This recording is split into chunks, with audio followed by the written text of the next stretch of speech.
नमस्कार, मी हर्षद वैद्य. हिंदुस्तान पोस्टमध्ये आपल्या सर्वांचं स्वागत. हिंदूंची हिंदू म्हणून ओळख जपण्यासाठी ओम प्रतिष्ठानने ओम प्रमाणपत्राची निर्मिती केली आहे.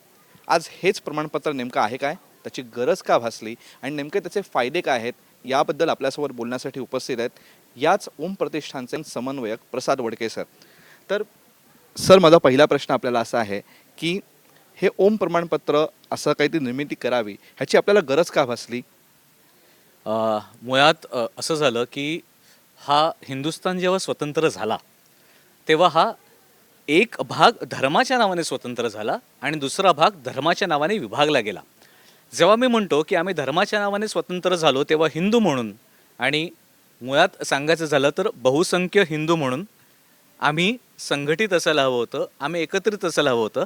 आमची मागणी असायला हवी होती की ह्या बहुसंख्य हिंदुस्थानामध्ये जे काही कायदे आहेत, जे काही कलमं आहेत किंवा जी काही धारणा आहे ती हिंदूंच्या बाजूने असायला हवी.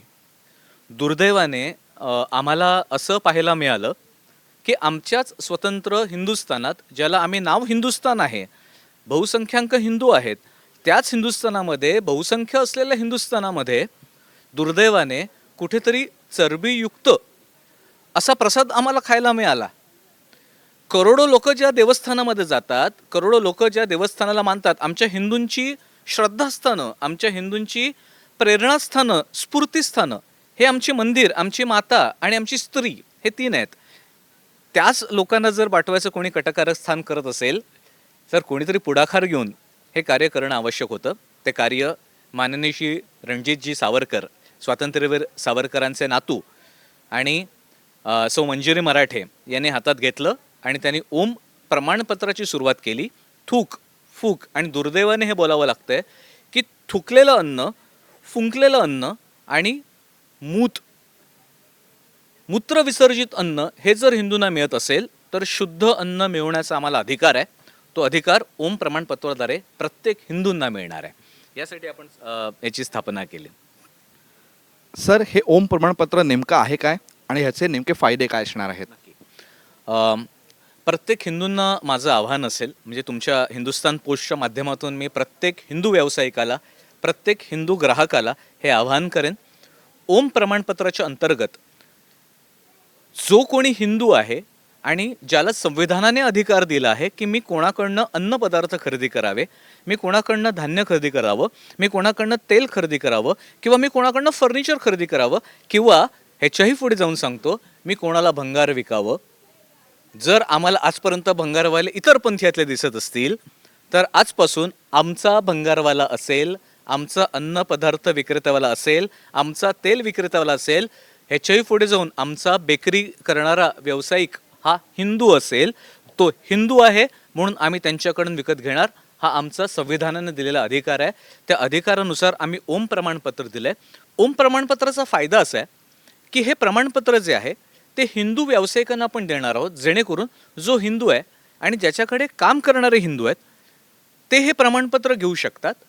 दुसरी गोष्ट, जो ग्राहक आहे त्याच्यासाठी आपण ग्राहक जागृती अभियान राबवलं आहे. या ग्राहक जागृती अभियानाच्या अंतर्गत जो हिंदू ग्राहक आहे, ज्याला अधिकार आहे, तो अधिकारानुसार त्याला वाटतं की बाबा मी हिंदू दुकानदाराकडनं विकत घ्यावं किंवा माझ्या कुटुंबाकडनं विकत घ्यावं, त्याला मिळण्याचा अधिकार हे ओम प्रमाणपत्र देतं.